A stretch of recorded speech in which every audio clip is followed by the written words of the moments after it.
The last hymn of the Sunday service drifted softly through the little church, gentle and slow, like a warm breath moving through the wooden room. The voices were not loud anymore. They had grown tender, almost sleepy, as if everyone knew that the day was beginning to fold itself into evening.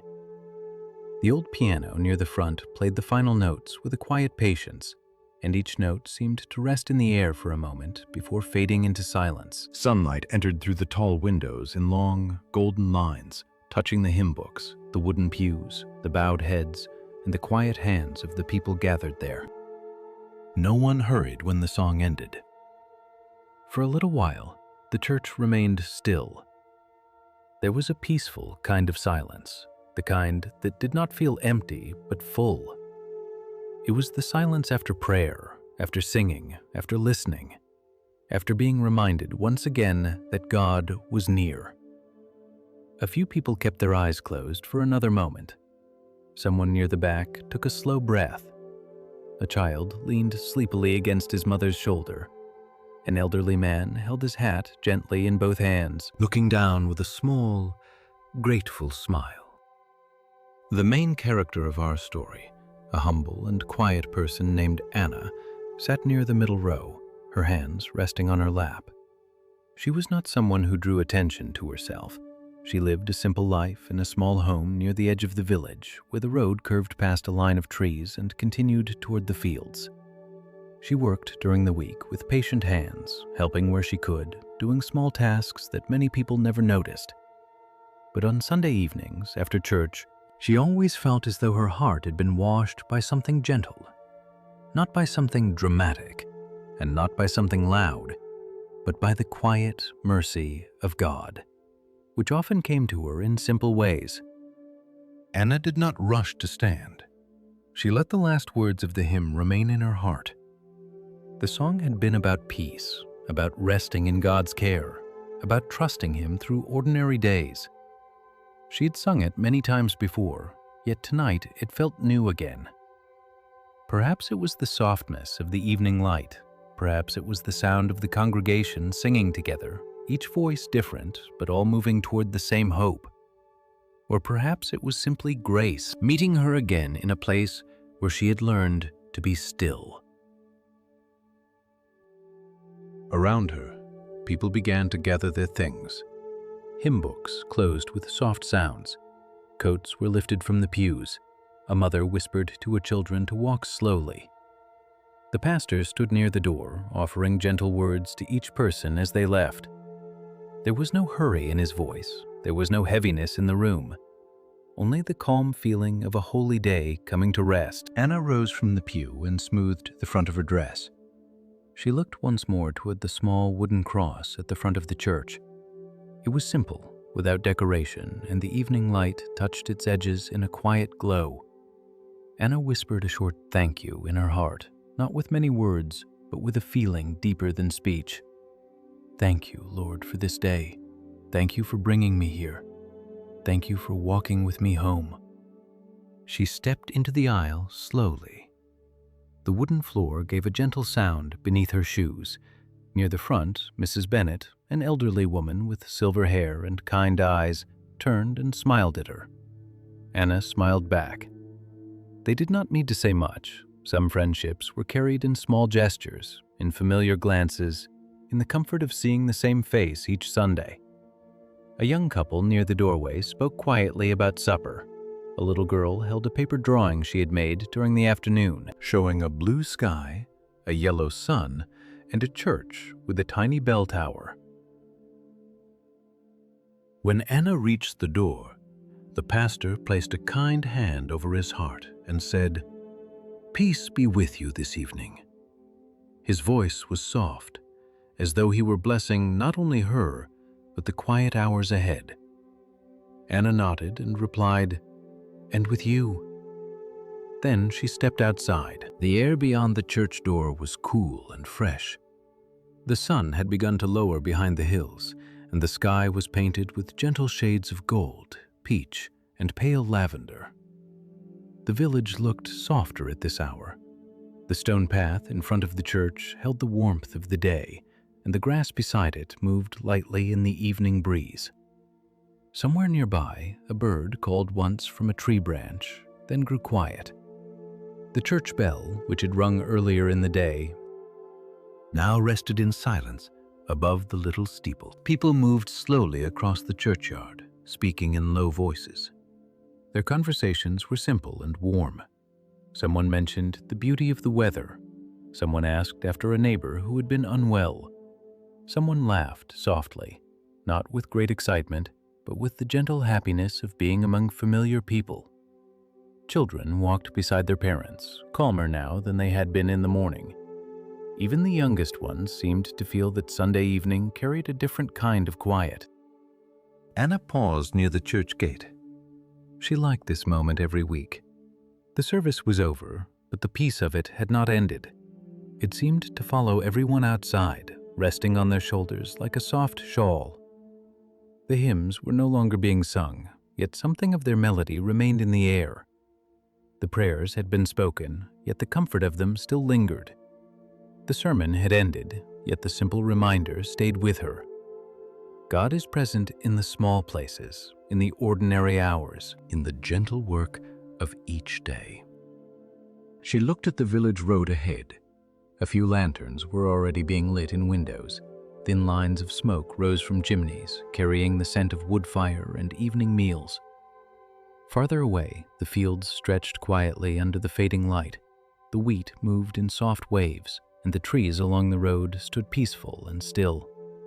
It was the kind of evening that invited a person to walk slowly, to breathe deeply, and to let the heart become quiet. Anna wrapped her shawl around her shoulders and began her walk home. She did not carry much with her, only a small, worn Bible, a folded church bulletin, and the peaceful feeling of having spent the day in worship. Her steps were unhurried. She listened to the sound of her shoes on the path, the whisper of the wind through the leaves, and the distant murmur of families returning to their homes. Every little sound seemed softened by the evening. As she walked past the churchyard fence, she noticed the flowers near the gate, small white blossoms bending gently in the breeze. They had been planted by the children in spring, and now they seemed to glow in the last light of the day. Anna smiled at them. They reminded her that many blessings grew quietly. Some blessings did not arrive with noise or announcement. Some came like flowers beside a church gate, blooming faithfully where they had been placed. The sky deepened little by little. The golden light became softer. The village settled into the calm rhythm of Sunday night, and Anna continued walking, her heart quiet, her thoughts simple, and her spirit resting in the gentle care of God. The hymn was finished, but its peace remained with her. It moved with her down the road, into the evening, toward home, toward supper, toward rest, and toward the quiet comfort of another night held safely in the hands of the Lord. Anna's walk home from church was never very long, but on Sunday evenings it always felt like a gentle journey through peace. The road curved slowly away from the little churchyard, past a low stone wall, past the old maple tree near the gate, and then down toward the cottages that rested along the edge of the village. She walked without hurry, holding her small Bible close beneath one arm while her shawl rested warmly around her shoulders. The evening air was cool enough to refresh her face, but not cold enough to make her uncomfortable. It was the kind of air that seemed to invite slow breathing, the kind that carried the scent of grass, warm earth, chimney smoke, and the faint sweetness of flowers closing for the night. Behind her, the church grew smaller with each step. Its white walls caught the last glow of the sun, and the steeple rose quietly into the softening sky. Anna looked back once, not because she had forgotten anything, but because she loved the sight of that little house of worship standing so peacefully at the center of the village. So many Sundays had passed there, so many hymns had been sung, so many quiet prayers had been whispered by tired hearts, grateful hearts, lonely hearts, and hopeful hearts. The building itself was simple, with wooden doors, clear windows, and the small bell tower. Yet to Anna, It always felt like a place where ordinary people were gently reminded that they were not alone. The road beneath her feet was familiar. She knew every bend, every fence post, every place where the path became uneven after rain. She knew where the wildflowers grew in spring, where the children liked to run after service, and where the old dog from the baker's house sometimes slept in a warm patch of sunlight. Tonight, the road was quiet. A few families walked ahead of her, their voices low and soft, drifting back like pieces of a lullaby. A father carried a sleepy child in his arms.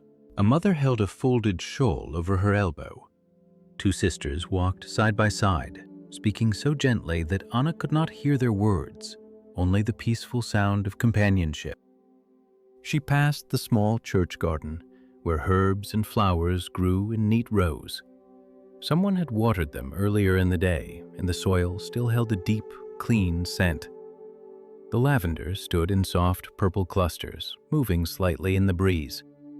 Rosemary reached upward in small green branches. A few white roses leaned against the wooden fence, their petals touched with gold from the fading sun. Anna paused for just a moment and let her eyes rest on them. She thought of how God often placed beauty in quiet corners, not asking the world to notice, but simply letting it bloom. She smiled softly and continued on. The village was settling into evening. Windows glowed one by one as lamps were lit inside the homes. From one cottage came the smell of soup simmering gently. From another came the sound of a kettle being set upon a stove. Somewhere, a door opened, and someone called a cheerful good night to a neighbor. The words floated into the evening and then disappeared. Nothing felt urgent. Nothing seemed heavy. The whole village moved with the calm rhythm of a Sunday nearly completed, as though every home, every tree, and every quiet road was slowly preparing to rest. Anna's own home stood near the far edge of the village, where the cottages gave way to open fields. She liked living there. It was not a large house, and there was nothing grand about it, but it had a small garden, a wooden table by the window, and a hearth that warmed the room on cool nights. During the week, her days were full of simple work. She mended clothes, helped neighbors, baked when she could, swept the little floor, carried water, and kept her home with care. These were not important tasks in the eyes of the world, perhaps. But Anna had learned over the years that God often met people in ordinary work. A clean cup set on a table, a loaf of bread shared with someone tired, a candle placed near a dark window, a kind word offered at the right time. Such things could become quiet prayers when done with love. As she walked, she let the pastor's message return to her gently. He had spoken about peace, not as something people must chase, but as something they could receive. He had reminded them that God's care was not only for great moments, but also for small ones. Anna had liked that. She had always believed that the Lord's kindness could be found in the quiet places of daily life, in the morning light on a wooden floor, in the steady hands of someone making bread, in the patience of a neighbor who listens, in the comfort of a hymn remembered while walking alone. The thought settled over her like a soft blanket. A small breeze moved through the trees along the road. Their leaves whispered above her, gentle and slow. The sound reminded Anna of pages turning in an old book. She imagined the day itself turning its final page, not with sadness, but with peace. Sunday morning had been bright and full of voices. Sunday afternoon had been warm and simple. Now Sunday evening had arrived like a blessing spoken softly over the village. The world was not emptying, it was resting. The sky was not darkening with fear. It was deepening into quiet. The light was not leaving in sorrow. It was making room for stars. Near the bend in the road, Anna passed Mr. Whitaker's little gate. He was an older man who lived alone in a cottage with blue shutters and a garden that grew more generously than he ever expected. He was sitting outside on a wooden chair, a blanket over his knees, watching the evening settle over the rooftops. When he saw Anna, he raised one hand in greeting. "A peaceful evening to you," he called gently. Anna stopped at the gate and smiled.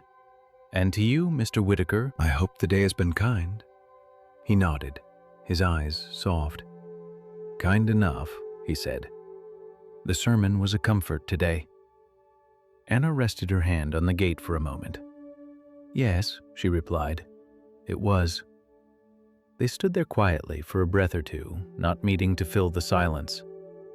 Then Anna wished him a good night, and he wished her the same, and she continued down the road. The exchange was small, but it warmed her heart. There was something holy, she thought, about simple greetings shared in peace. Not every blessing arrived as a great change. Some blessings came as a gentle voice across a garden gate.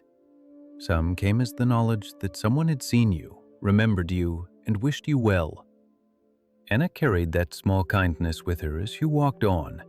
The path opened now toward the fields. The village sounds became softer behind her, and the evening seemed wider. To her left, the wheat moved in slow, golden waves, touched by the last light of the sun. To her right, a narrow stream followed the road for a little while, its water catching pieces of the sky. The stream did not rush. It moved with a quiet patience around stones, under grass, past roots and reeds, always continuing, always finding its way. Anna listened to it as she walked, and its gentle sound made her thoughts even quieter. She thought of the week that had passed. It had not been a perfect week, but it had held many small mercies. There had been bread enough for each day. There had been rain for the garden. There had been a letter from a cousin who lived far away. There had been a neighbor's laugh over a dropped basket of apples. There had been strength for work, patience for small difficulties, and rest at the end of each evening. Nothing grand, perhaps, nothing that anyone would write down in a book. But Anna knew that a life could be held together by such small blessings. A person could look back over 7 ordinary days and find, woven quietly through them, the faithful care of God. The sun lowered further behind the hills, and the sky became a deeper lavender.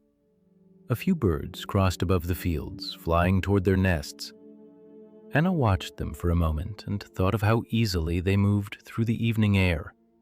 They did not seem worried about tomorrow. They did not carry more than they needed. They simply followed the rhythm given to them, rising, flying, returning, resting. Anna breathed in slowly. She did not need to carry tomorrow tonight. Tomorrow would come in its own time, and God would be there when it did. For now, there was only this road, this evening, this soft wind, and the gentle promise of home. A little farther on, she passed the mill, quiet now after a week of turning and grinding. Its large wooden wheel rested beside the stream. During the day, the mill was often busy with the sound of work, but tonight it stood still and peaceful. The windows were dark except for one small lamp glowing inside, where the miller's family must have been preparing supper. Anna loved how different familiar places looked in the evening. The places of labor became places of rest. The noisy corners became quiet. The tools were set down. The doors were closed. The world seemed to say, softly and kindly, "Enough for today." She walked past a field where sheep grazed near a low fence. Most of them had already settled close together in the grass. One lifted its head as Anna passed, then lowered it again as if deciding that she belonged to the peace of the evening. Anna smiled. The sight reminded her of the words she had heard many times since childhood, words about the Lord as a shepherd, gentle and watchful. She did not repeat them aloud, but they moved quietly through her heart. She imagined the care of God not as something distant or hard to understand, but as something near and patient, like a shepherd keeping watch while the flock rested under the evening sky. The first star appeared above the far trees. It was faint at first, then clearer as the light continued to fade. Anna stopped walking for a moment and looked up. The sky seemed so wide, yet not lonely. It reminded her that the world was larger than her worries and kinder than her fears. Above every cottage, above every field, above every road and roof and tired heart, the heavens opened in quiet beauty. Anna felt small beneath it, but not forgotten. There was comfort in being small when held by a love so great. She let that thought rest gently inside her. Soon, she reached the narrow lane that led to her home. The hedges along the lane were dark green in the evening light, and tiny blossoms hid among the leaves. Her little house stood at the end, with one window facing the fields and another facing the garden. The roof was low, the walls were plain, and the front step was worn smooth by years of coming and going. But to Anna, it looked peaceful and dear. A home did not need to be grand to be a blessing. It only needed to be a place where love was practiced, where rest was welcomed, and where God was remembered with gratitude. Before going inside, Anna paused at the gate and looked back once more toward the village. The church steeple was still visible in the distance, a small, dark shape against the glowing sky. The last hymn was long finished now, but its peace had followed her all the way home. It had been in the road, in the flowers, in Mr. Whitaker's greeting, in the stream, in the fields, in the sheep resting near the fence, and in the first star shining above the trees. Anna understood, in her quiet way, that worship did not end when people left the church. It continued in the way they walked home, the way they greeted one another, the way they prepared supper, the way they noticed beauty, and the way they trusted God with the night. She opened the little gate carefully so it would not creak too loudly. The garden path was lined with stones she had placed there herself. A clay pot of herbs sat near the door, and the scent of thyme rose as her skirt brushed lightly past it. She reached for the door latch, then paused again, just long enough to whisper one more simple prayer of thanks. No long words, no heavy thoughts, only gratitude. Thank you, Lord, for bringing me home in peace. Then Anna stepped inside, leaving the soft evening behind her, though not losing it. The peace of the road came with her, the quiet of the church came with her, the gentle care of God came with her. And as the door closed softly, the Sunday evening continued, warm and unhurried, waiting to become a simple supper, a glowing lamp, and a restful night. Inside Anna's little home, the evening felt warm and still, as though the peace of Sunday had entered before her and waited quietly in every corner. The room was small, but it held the gentle comfort that Anna loved. There was a wooden table near the window, 2 chairs, a simple shelf with cups and plates, a woven basket beside the hearth, and a narrow bed in the next room covered with a clean white quilt. Nothing in the house was expensive, and nothing was placed there to impress anyone, yet everything had its own quiet purpose. The chair by the window welcomed tired feet. The table held meals, letters, folded cloth, and sometimes an open Bible. The hearth gave warmth when the air turned cool. The little lamp on the shelf gave light enough for reading, mending, and praying. To Anna, these ordinary things were not small at all. They were daily gifts, simple blessings that made a home feel safe. She placed her Bible carefully on the table and hung her shawl near the door. For a moment, she stood still and listened. Outside, the village was settling deeper into the evening. The wind moved softly against the window. Somewhere far away, a dog barked once and then grew quiet. The faint sound of the stream could still be heard beyond the garden if she listened closely enough. Inside, the house was calm. Anna breathed slowly and felt the quiet gather around her like a gentle blanket. She did not rush to begin supper. She let herself arrive fully. She let the walk home become a memory. She let the hymn, the church, the fields, and the first star settle gently in her heart. Then, with slow and careful hands, Anna prepared the small meal she had planned before leaving for church that morning. On the shelf was a loaf of bread wrapped in a clean cloth. She had baked it the day before, and when she opened the cloth, a soft, comforting scent rose from it. The crust was firm and golden, the inside still tender enough to warm near the fire. She set it on the wooden board and cut a few thick slices, each one falling gently beneath the knife. Bread had always seemed to Anna like one of the kindest foods in the world. It was simple, humble, and dependable. It asked for little, yet gave much. A slice of bread could quiet hunger, welcome a guest, comfort a tired person, and make even a small supper feel complete. Beside the hearth, a pot waited from the afternoon, filled with a light vegetable soup she had made with carrots, onions, herbs, and a few potatoes from the garden. She stirred it slowly, watching the steam rise in soft curls. The smell was gentle and earthy, not rich, not heavy, but warm enough to fill the room with peace. She added a small pinch of salt, a little thyme, and one more spoonful of water, then placed the pot back over the low flame. The fire made small sounds beneath it, tiny crackles that seemed to belong to the quiet music of the evening. Anna moved through the kitchen with unhurried care, setting a bowl on the table, then a spoon, then a folded napkin. Each movement was simple. Each movement helped her heart slow down. She lit the lamp near the window, and its soft glow spread across the table. Outside, the sky had become a deeper blue, and the last gold of the day was fading behind the trees. The window reflected both the evening outside and the little room within.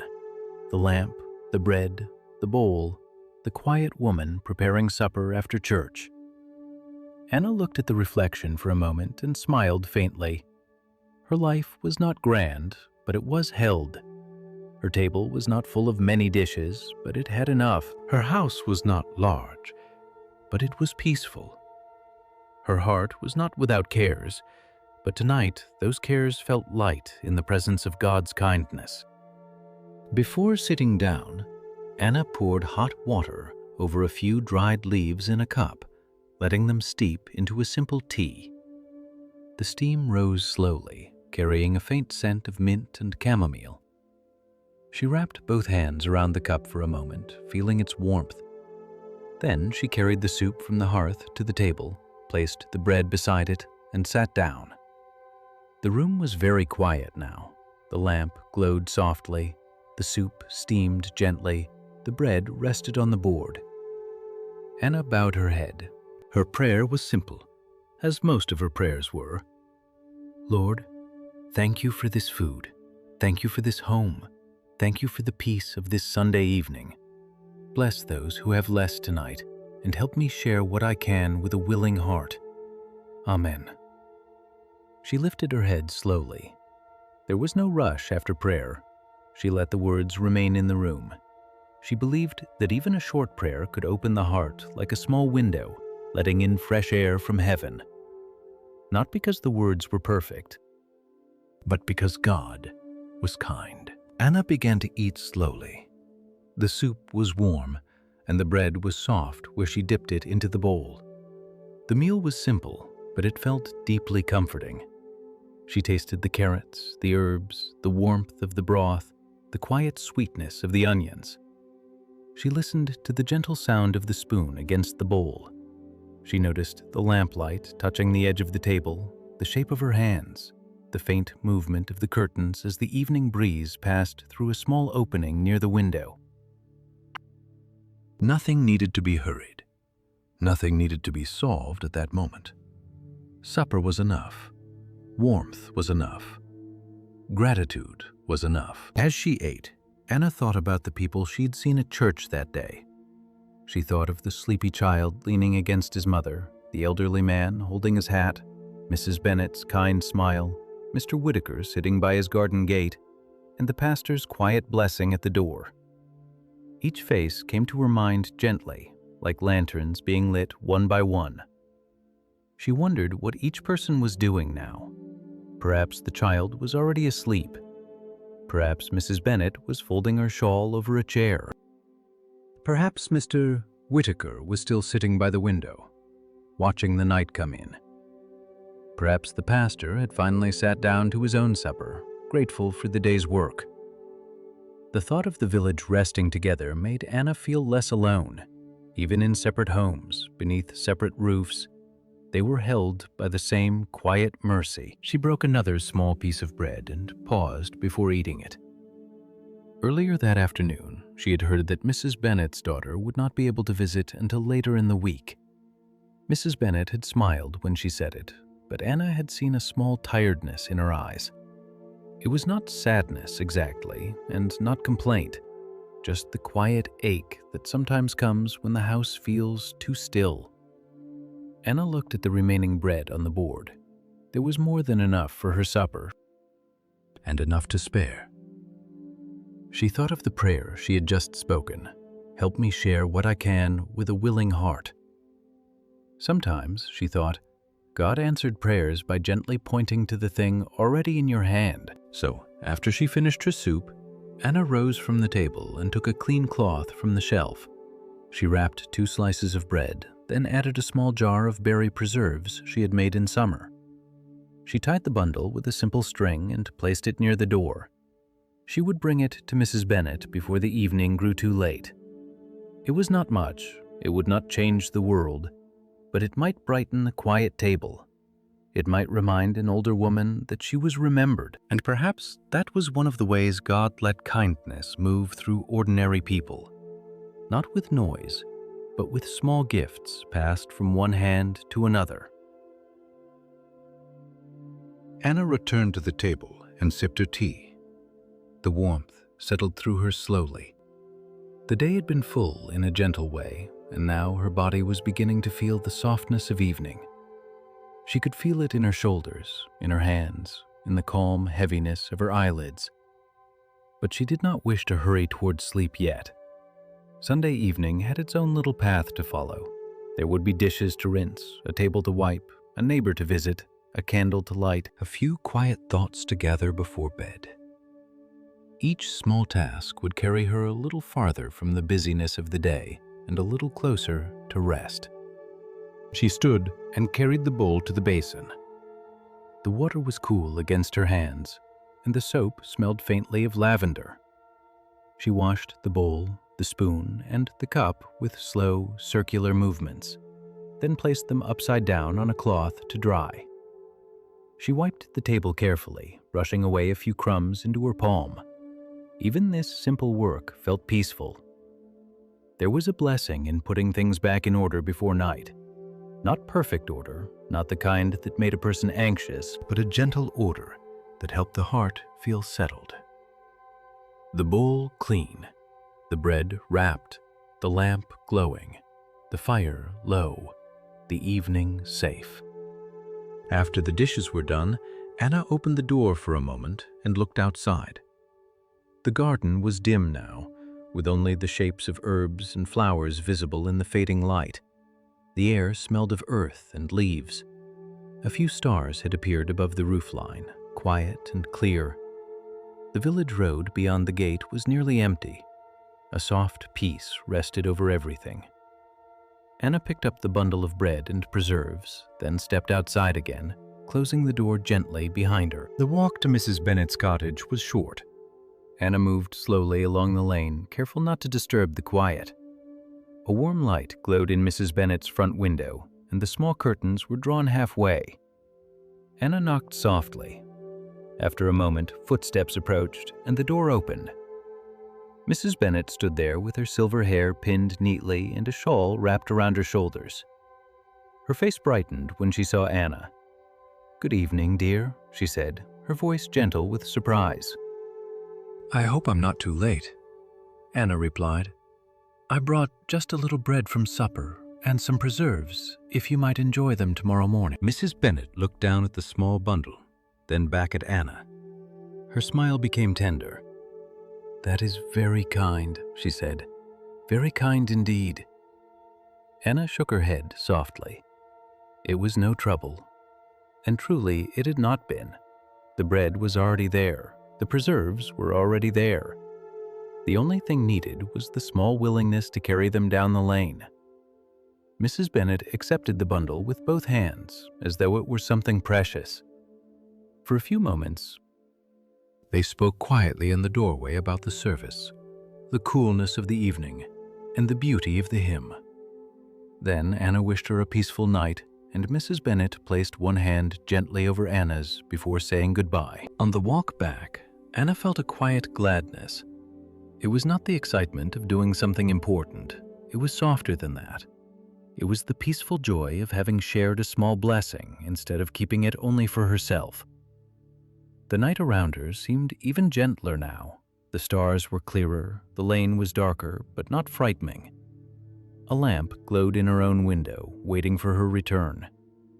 She thought again of how God's goodness often traveled through simple things: a loaf of bread, a jar of preserves, a short walk, a kind word at a doorway. These were not great acts, yet they carried love. When Anna stepped back inside her home, the room welcomed her with warmth.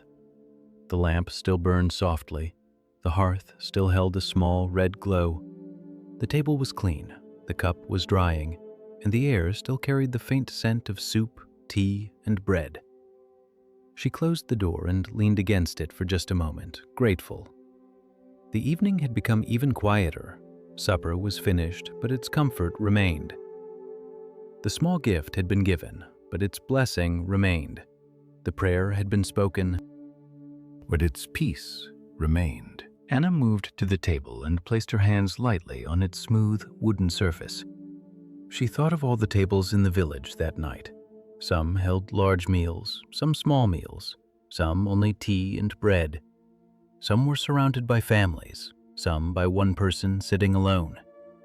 Yet God saw each one. God knew every tired hand, every thankful heart, every quiet hope, every unspoken need. Anna found comfort in that thought. No home was too small for His care. No supper was too simple for His blessing. No person was forgotten in the soft falling of night. She lowered the flame of the lamp just a little, making the room dimmer and warmer. Then she sat by the window with her hands folded loosely in her lap. Outside, the Sunday night continued to deepen. Inside, her heart rested in gratitude. She had eaten, she had shared, she had been given enough for the day. And as the quiet gathered around her, Anna felt again what she had felt in church, on the road, beside the fields, and at Mrs. Bennet's door. The gentle presence of God was not far away. It was here, in the simple supper, in the clean bowl, in the warm bread, in the small kindness, and in the peaceful breath of a Sunday evening slowly becoming night. After Anna returned from Mrs. Bennet's cottage, the evening seemed to grow even softer, as though the little act of kindness had opened a quiet door inside the night. The house was still warm from supper, and the lamp beside the window gave a golden circle of light across the table. Outside, the village road lay almost empty, and the sky had deepened into a peaceful blue. A few stars had appeared above the rooftops, gentle and patient, like small reminders that even when the day was finished, God's care had not ended. Anna stood near the window for a while, her hands resting loosely together, watching the faint movement of the garden in the evening breeze. The herbs near the door shifted slightly. The white flowers along the path seemed to glow in the dimness. Somewhere in the distance, a gate closed with a soft wooden sound, and then all was quiet again. She thought about Mrs. Bennet's smile when she had received the bread and preserves. It had been such a small thing, almost too small to mention, yet it had brought warmth to both of them. Anna had learned over the years that kindness did not need to be large in order to be meaningful. Sometimes kindness was a loaf of bread wrapped in cloth. Sometimes it was a hand resting gently over another hand. Sometimes it was remembering that someone might be lonely after a holy day. When the hymns had ended and everyone had returned to their own homes. God's love, she thought, often moved quietly through ordinary people, not by making them important, but by making them willing. Anna lowered herself into the chair by the table and reached for the small basket of mending she kept nearby. It was a simple, round basket lined with a faded piece of cloth. Inside were needles, thread, folded fabric, a pair of small scissors, and a few garments waiting for patient hands. On top lay a little blue scarf that belonged to the child she had seen at church that afternoon. His mother had mentioned, almost in passing, that the scarf had torn near the edge when he caught it on a fence. Anna had offered to mend it before the next cold morning, and the mother had accepted with a grateful smile. Now the scarf rested in Anna's hands, soft from wear, carrying the faint scent of wool and fresh air.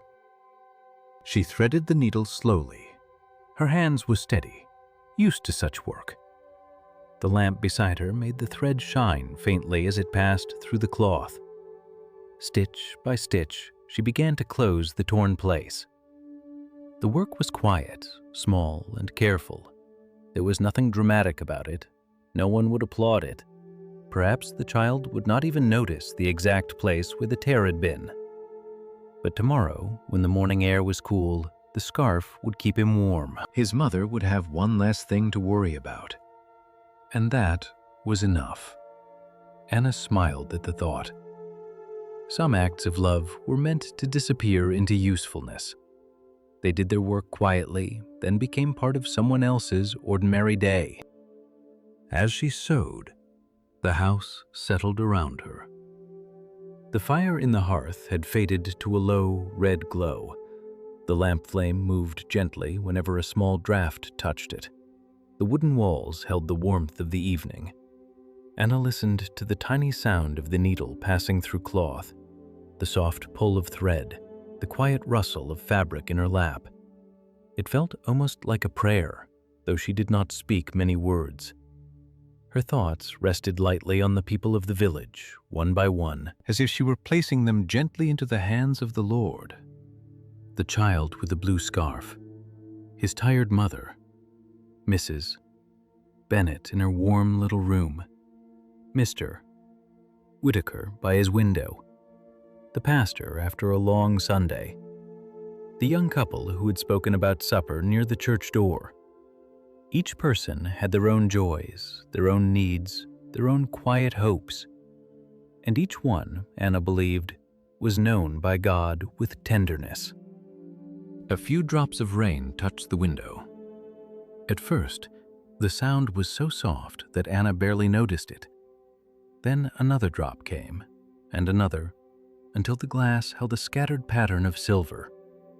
She looked up from her sewing and watched the rain begin. It was not a storm, it was only a gentle Sunday night rain falling slowly from the darkening sky. The garden welcomed it without complaint. The road darkened beneath it, the rooftops shone faintly. The sound of the rain made the little room feel even more peaceful, like the whole village had been tucked beneath a soft blanket. Anna set the scarf down for a moment and listened. There was something deeply comforting about rain after church. It seemed to wash the dust from the road, cool the stones, and quiet the last movements of the day. It tapped lightly on the window, not asking for attention, only keeping company with the silence. Anna remembered Sundays from her childhood, when she would sit near her grandmother's chair after evening prayer, listening to rain on the roof while her grandmother hummed old hymns under her breath. Those memories came back now, without pain, only warmth. The past did not feel far away on nights like this. It felt folded gently into the present, like an old quilt resting at the foot of the bed. Anna picked up the scarf again and continued mending. The rain gave a slow rhythm to her work, drop by drop, stitch by stitch, breath by breath. She did not hurry. The world outside was slowing down, and so was she. She thought of how many people rushed through life searching for peace as if it were hidden far away. Yet here, on this quiet Sunday night, peace seemed to be found in the simplest things: a lamp, a chair, a small task, a soft rain, and the knowledge that God was near. Not near in a frightening way, not near with anger or pressure, near like warmth, near like breath, near like a loving hand resting gently over a tired heart.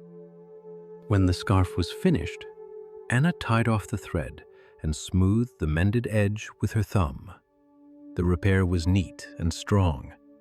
She folded the scarf carefully and placed it beside the door, where she would remember to return it in the morning. Then she looked into the basket and found another small item waiting there, a white handkerchief with a loose hem. It belonged to Mrs. Bennet, who had handed it to Anna a week before with an embarrassed little laugh, saying her eyes were not as sharp as they used to be. Anna took it now and began to mend that as well. The rain continued its gentle song.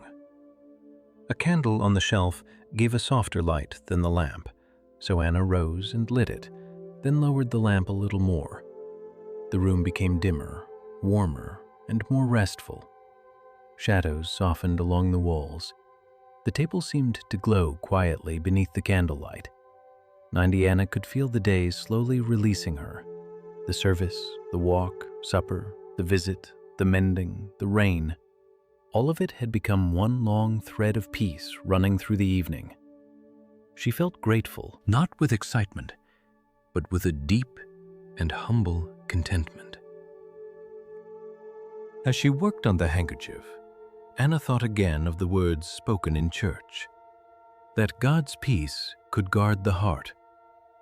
She did not understand every mystery of life, and she did not try to.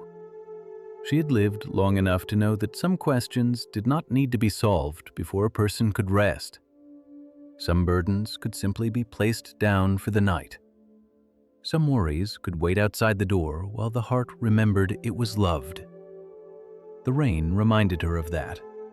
It fell without effort. The earth received it without fear. The flowers did not ask whether there would be enough for tomorrow. They simply opened quietly beneath what was given. Anna finished the handkerchief and folded it with care. Then she placed it beside the scarf near the door. 2 small things had been mended. 2 small needs had been answered. Nothing grand had happened, and yet the room felt full of grace. She sat still for a moment, looking at the little folded pieces of cloth. How gentle it was, she thought, that God allowed ordinary hands to take part in His kindness. Her hands were not powerful. They could not change everything. They could not heal every sorrow or answer every need. But they could mend a scarf. They could carry bread. They could light a candle. They could open a door. They could fold in prayer. And for one peaceful Sunday evening, that was enough. A little later, there came a quiet knock at the door. It was so soft that Anna wondered if she had imagined it. She rose slowly and opened the door just enough to see who stood outside. It was the young mother from church, holding a small covered bowl in both hands. Rain dotted her shawl, and she smiled apologetically. "I hope I'm not disturbing you," she said in a gentle voice. "I had a little extra apple pudding from supper, and I thought you might enjoy some tomorrow." Anna's face softened with surprise. She opened the door wider and welcomed her under the shelter of the entryway. The young mother handed her the bowl, still faintly warm beneath its cloth cover. "You are very kind," Anna said. The woman shook her head. "You were kind to mend the scarf," she replied. "I know it is only a small thing, but it helped me." Anna glanced toward the folded blue scarf beside the door and smiled. "It is ready for you," she said. She picked it up and placed it in the woman's hands. The young mother looked at the mended edge and let out a quiet breath of relief. "Thank you," she whispered. For a moment, they stood there listening to the rain together. 2 women beneath a small roof, sharing simple gifts on a Sunday night. They spoke only briefly, because the hour was growing late and the rain was steady. Anna wished her a peaceful walk home, and the young mother wished Anna a restful night. Then she stepped back down the path, holding the scarf beneath her shawl to keep it dry. Anna watched until the shape of her neighbor became soft in the rainy dark. Then she closed the door gently. Back inside, Anna placed the small bowl of apple pudding on the table. A quiet smile stayed on her face. She had given bread, and now pudding had come to her door. She had mended a scarf, and gratitude had returned in the rain. It was not a trade, not a reward, not something to be measured. It was simply the gentle movement of love through a village where people remembered one another. Anna felt again that the kingdom of God could be glimpsed in very small things, not only in sermons or hymns, though those were precious, but also in bowls carried through rain, in cloth mended by candlelight, in neighbors who noticed, and in hearts that remained soft after worship ended. She covered the bowl more securely and set it aside for the next morning. Then she returned to her chair by the window, but she did not pick up any more work. The mending basket could rest now. Her hands could rest too. She leaned back and listened to the rain falling gently over the roof, over the garden, over the road, over the church steeple in the distance. Every drop seemed to say the same quiet thing. Rest now. Rest now. Rest now. The village had grown almost completely silent.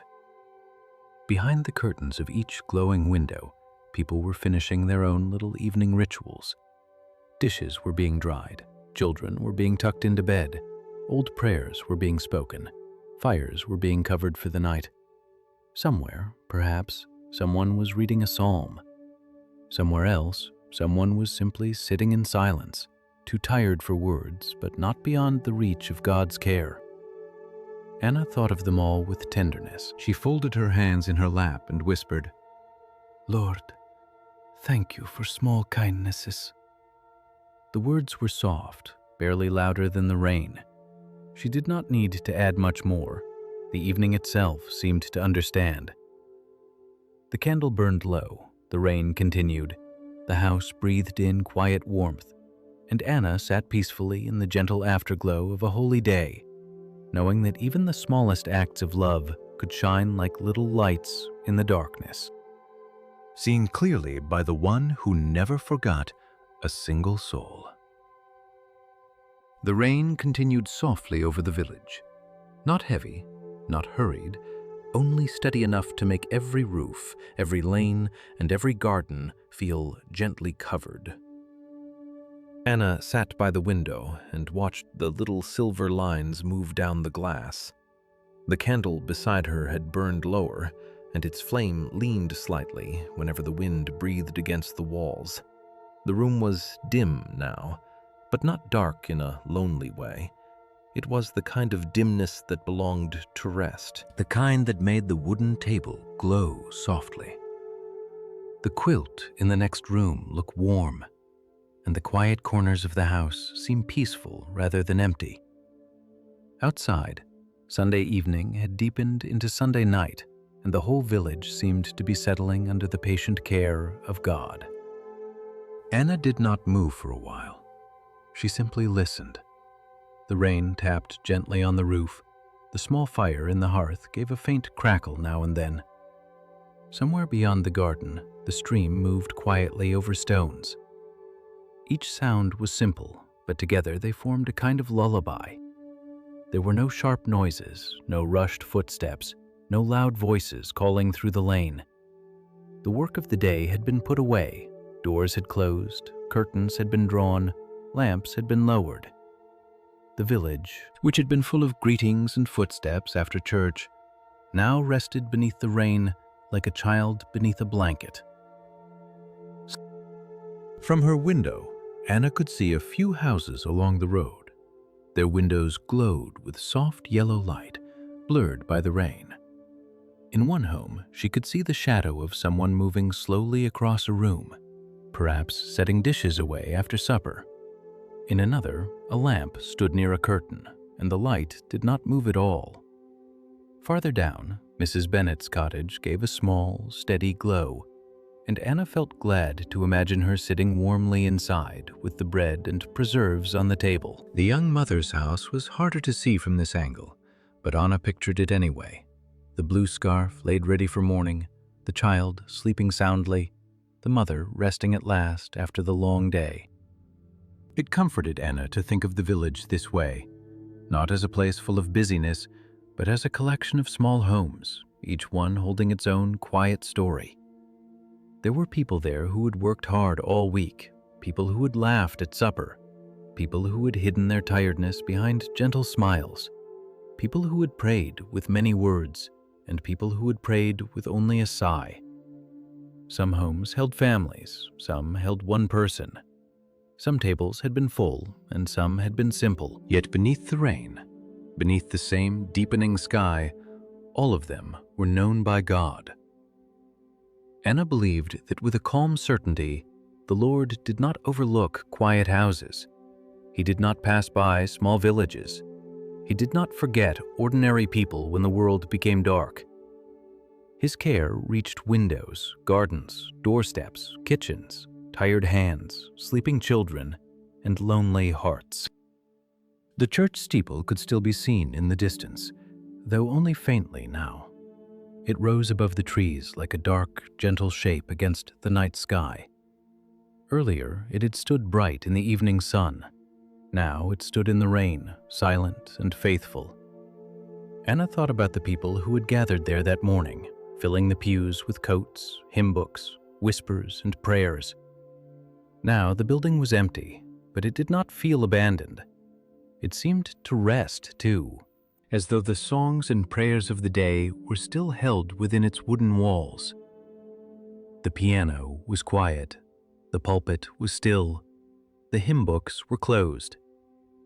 Yet the peace of worship had not stayed locked inside the church. It had traveled outward with every person, into every lane and every home. Anna liked that thought. Worship continued after the final hymn, not loudly, but quietly. It continued when bread was shared. It continued when a scarf was mended. It continued when a mother tucked her child beneath a blanket. It continued when an elderly man sat by his window and felt less alone. It continued when someone whispered, "Thank you, Lord," before sleep. It continued when tired people allowed themselves to rest, trusting that God would hold the night without meeting their worry. The rain made the road shine faintly under the lamps. Small puddles gathered near the stones. The flowers in Anna's garden bent their heads beneath the gentle water, and the herbs near the door darkened with moisture. She watched them with quiet affection. The rain did not ask the flowers to do anything. It simply fell, and they received it. Anna wondered if peace was sometimes like that. People often tried to create peace by arranging every detail of life, answering every question, fixing every worry before they allowed themselves to breathe. But God's peace did not always wait for life to become perfectly ordered. Sometimes it simply came, quiet as rain, inviting the heart to receive what it could not make for itself. She reached for the small Bible on the table, not to read many pages, but only to hold it for a moment. Its cover was worn at the corners, softened by years of use. Inside were verses she had underlined long ago, small pressed flowers from past springs, and a folded note from her mother tucked near the back. Anna opened it gently and let the pages rest beneath her hands. Her eyes fell on a familiar line about peace, and though she did not read it aloud, the words settled inside her. They had comforted her many times before. Tonight, they did not arrive as a lesson. They arrived as a resting place. Anna closed the Bible again and placed it near the candle. She did not want to fill the evening with too many thoughts. The day had already given her enough. The hymn, the road, the supper, the neighbor's smile, the mending, the rain, the soft lights in the windows, all of these had become part of one quiet message. God was near, and the night was safe in His hands. She leaned back in her chair and let her breathing slow. A small movement outside caught her attention. Across the lane, the baker's old dog had come out beneath the shelter of a porch.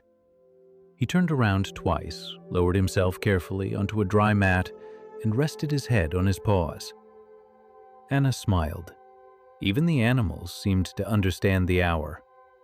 Chickens had settled in their coops, sheep rested in the field beyond the village, birds were hidden among leaves. The world, which had been awake and moving, had accepted the gift of stillness. Anna thought there was wisdom in that. The creatures did not argue with nightfall. They did not try to stretch the day longer than it was meant to be. They received the rhythm of evening, and in their own quiet way, they trusted. The same invitation seemed to reach Anna. Rest. Let the day be complete. Let the work be enough. Let tomorrow remain in God's keeping. She did not need to measure every task she had done or remember every small thing she had forgotten. She did not need to replay every conversation from church or wonder whether she should have said more or less. She did not need to carry the needs of the whole village alone in her heart. Love could be offered, but burdens could be given back to the Lord. This thought came gently, without pressure, and it brought relief. The rain began to soften even more, becoming a fine whisper against the window. The candle flame flickered and steadied again. Anna rose slowly from her chair and moved through the room, preparing it for the night. She folded the cloth on the table. She covered the remaining bread. She checked the door latch. She stirred the fire so it would settle safely. Each small action felt peaceful. There was comfort in ending the day with care, not because everything had to be perfect, but because simple order helped the heart understand that it could rest. She took the little bowl of apple pudding brought by the young mother and set it in a cool place for morning. The thought of it made her smile again. Tomorrow, she would eat a spoonful with tea and remember the kindness that had arrived at her door in the rain. Then perhaps she would return Mrs. Bennet's handkerchief, and perhaps she would see Mr. Whitaker by his gate if the weather cleared. The week would begin again with its tasks, its small needs, its simple chances to love. But not yet. Tonight was still Sunday. Tonight was for quiet. Tonight was for resting in the peace that had gathered slowly since the last hymn faded from the church. Anna opened the window just a little. Cool air entered the room, carrying the scent of rain, leaves, wet stone, and distant fields. She breathed it in deeply. The village outside seemed wrapped in blue and silver. The road was empty now. The lamps in a few houses had gone out, while others still glowed faintly behind curtains. The church steeple stood watch in the distance. Above it, the clouds had begun to thin, and behind them, the moon gave a pale, hidden light. Nothing about the scene asked to be explained. It only asked to be received. Anna rested one hand on the window frame and whispered a quiet blessing over the village. Not formal, not planned, only gentle words from a grateful heart.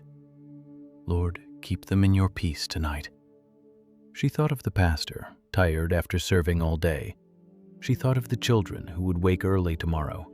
She thought of the farmers hoping for good weather, the mothers with full hands, the elderly with quiet rooms, the lonely, the weary, the grateful, and the sleeping. Keep them close, she whispered. Let them rest.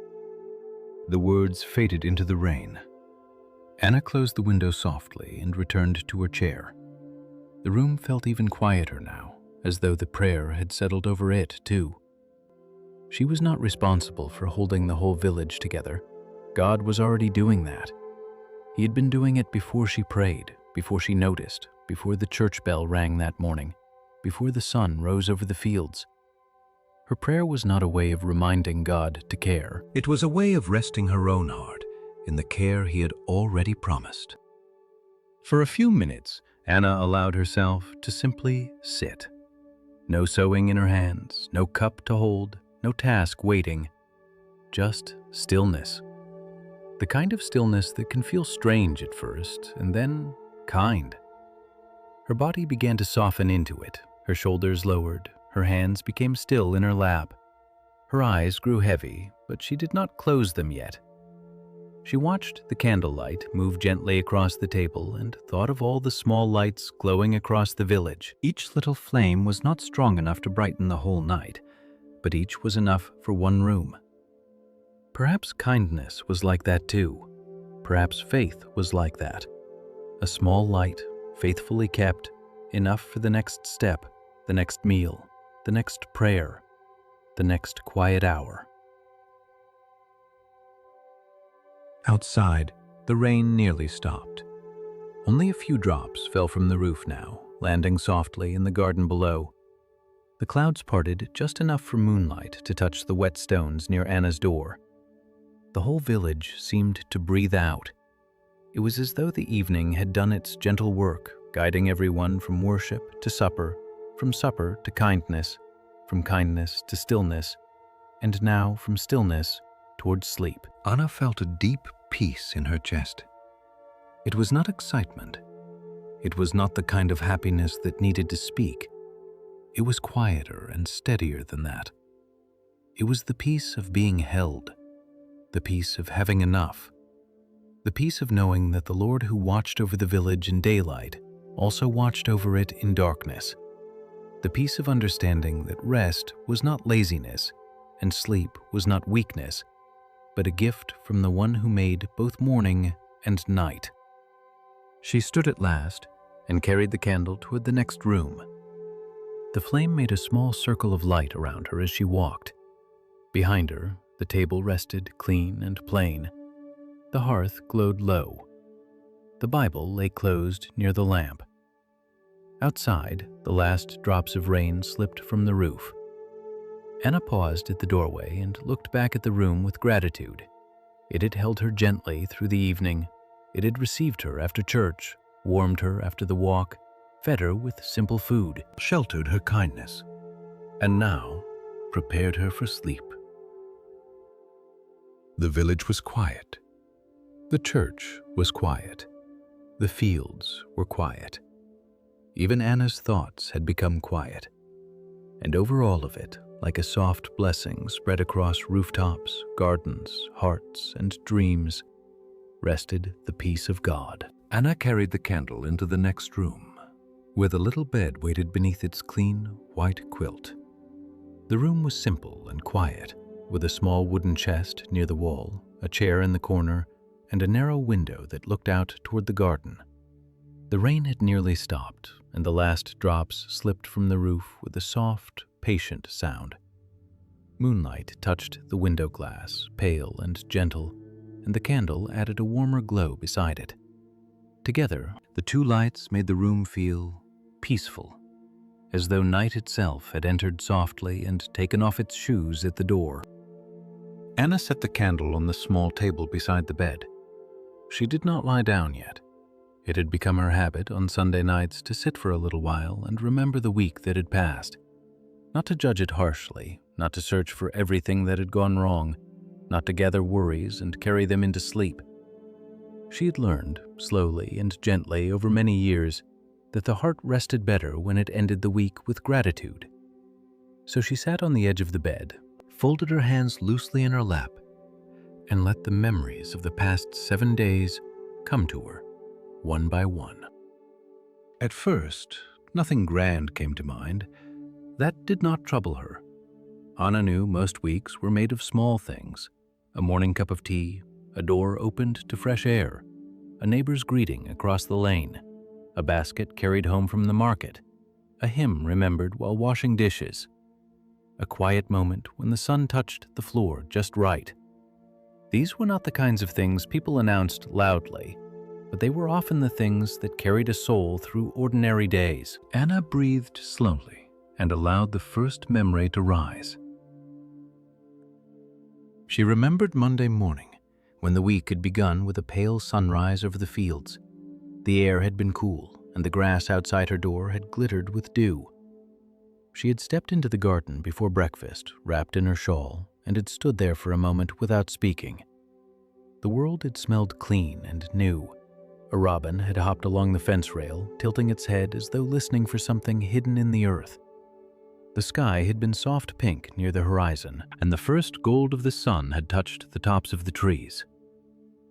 Anna had felt tired that morning, but the beauty of the sunrise had met her before any work began.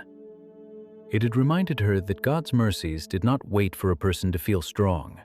They arrived quietly, even when the heart was still waking.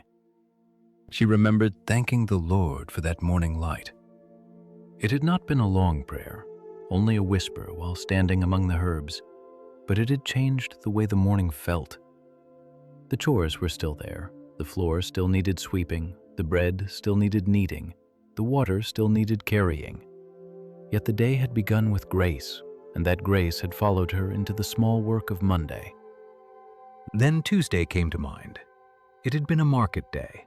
Anna had walked into the village with a basket over one arm, passing cottages, gardens, and the narrow bridge over the stream. The market had been busy, but not unpleasant. People moved slowly between stalls, choosing potatoes, onions, apples, thread, flour, and small bundles of herbs. The baker had set fresh loaves on a wooden table, and the smell had filled the square with warmth. Anna remembered buying only what she needed, counting her coins carefully, and feeling thankful that there was enough. Not too much, not everything she might have wanted, but enough for soup, enough for bread, enough for tea, enough for one small jar of honey that would last if she used it wisely. At the edge of the market, she had seen a young boy drop 2 apples from his mother's basket. They rolled across the stones, one stopping near Anna's shoe. She had picked it up and handed it back to him. The boy had looked embarrassed, but Anna smiled, and he smiled too. His mother had thanked her, and the moment passed quickly. Yet now, in the quiet room, Anna remembered it with warmth. A dropped apple, a small smile, a simple kindness that took only a second.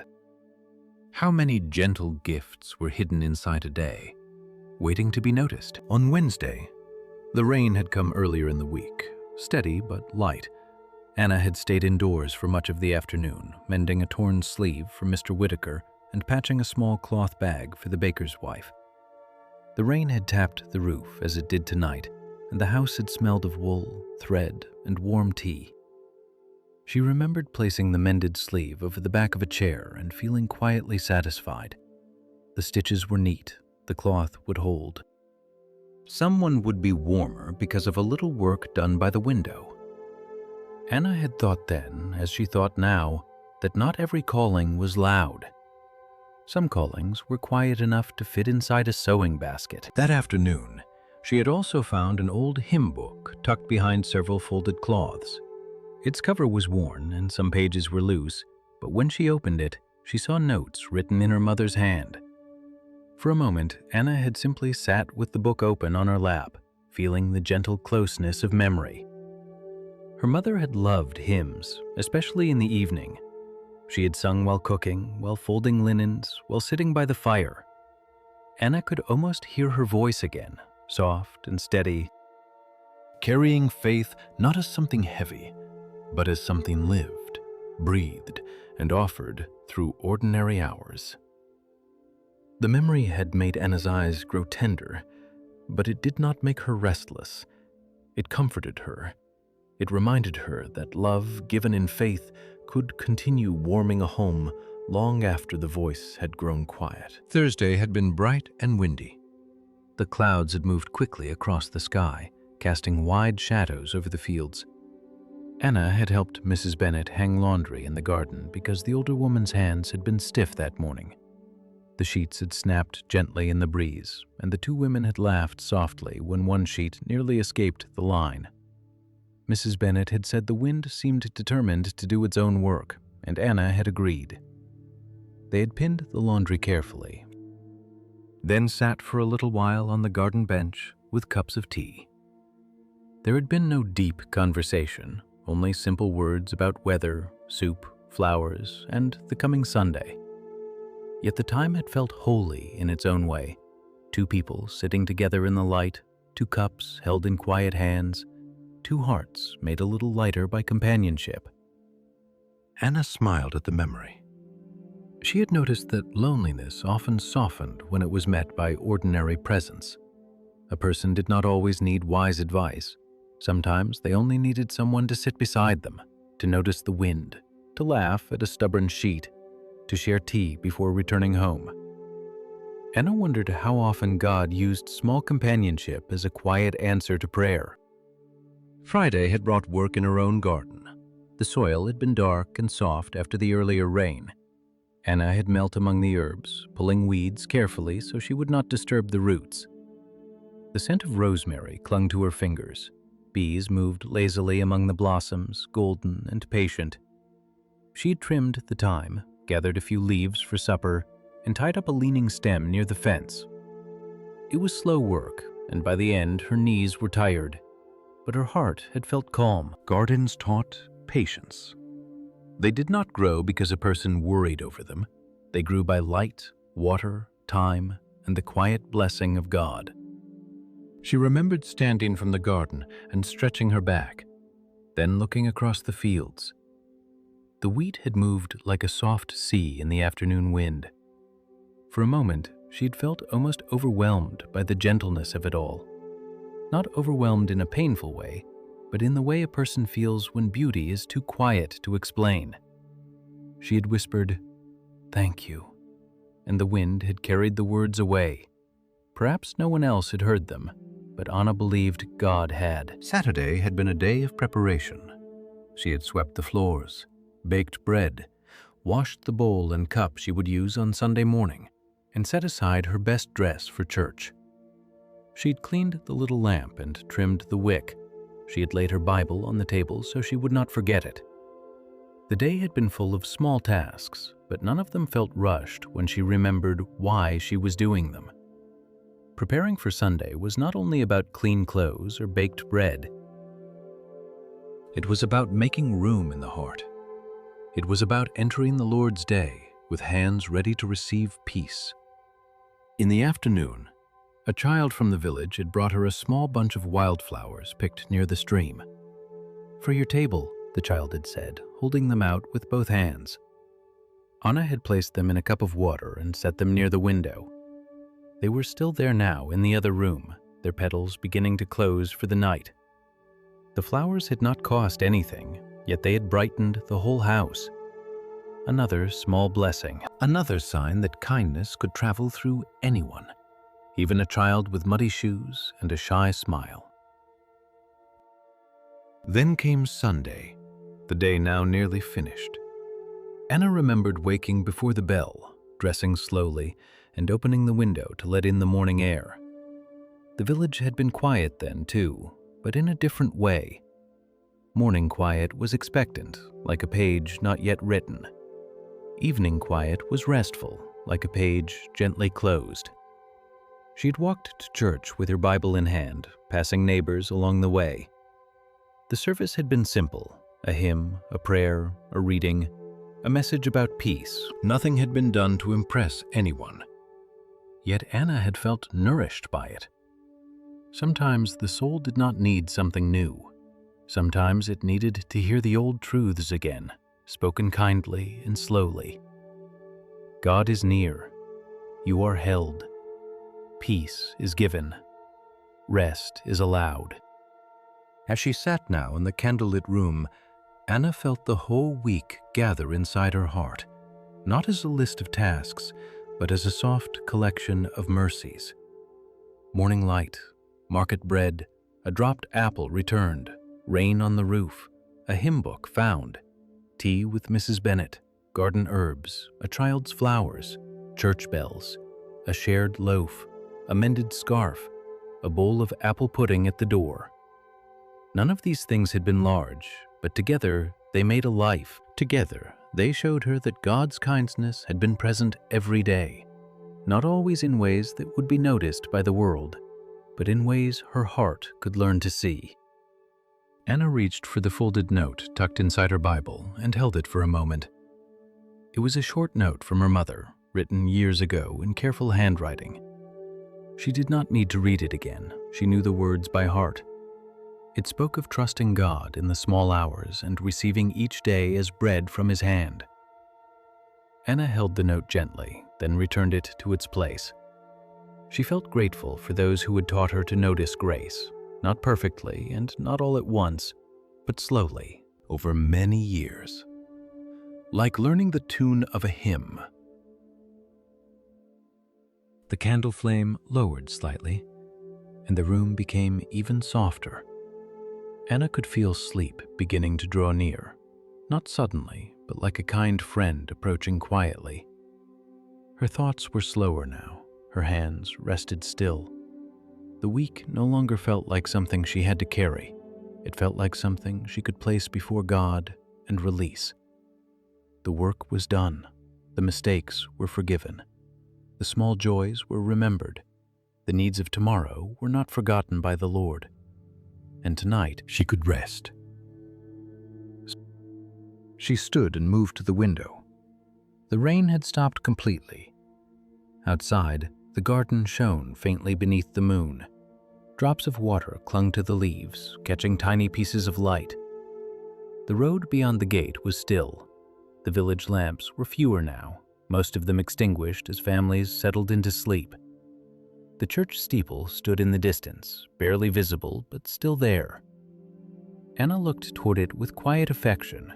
She thought of the hymn that had begun the evening's peace, and she felt as though its final note was still echoing somewhere inside her.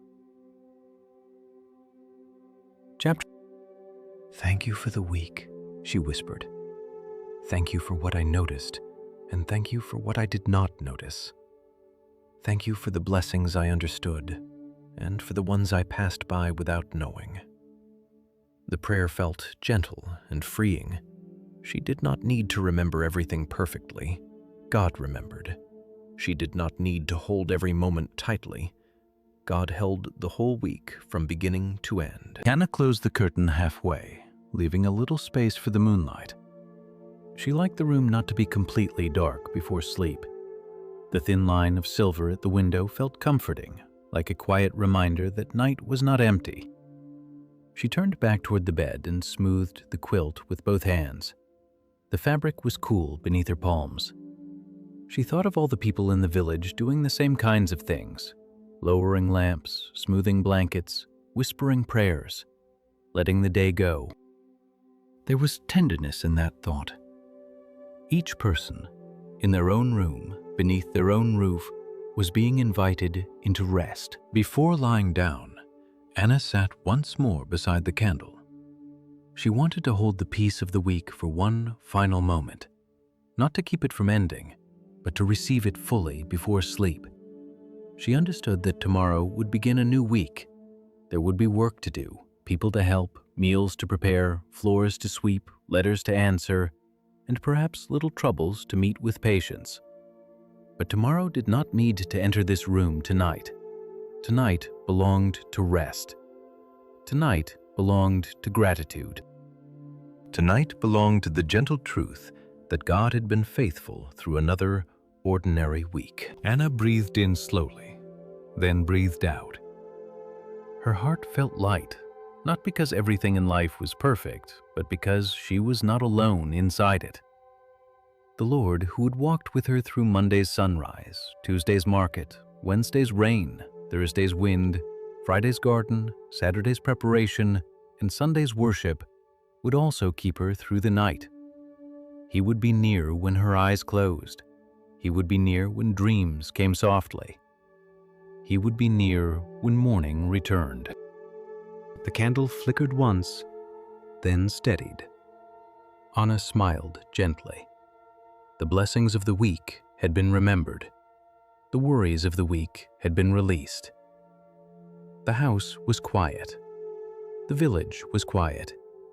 The moonlight rested over the garden, and within Anna's small room, peace gathered slowly, warmly, and tenderly, preparing her heart for the final prayer of Sunday night. Anna sat quietly beside the candle, letting the peace of the remembered week settle gently inside her.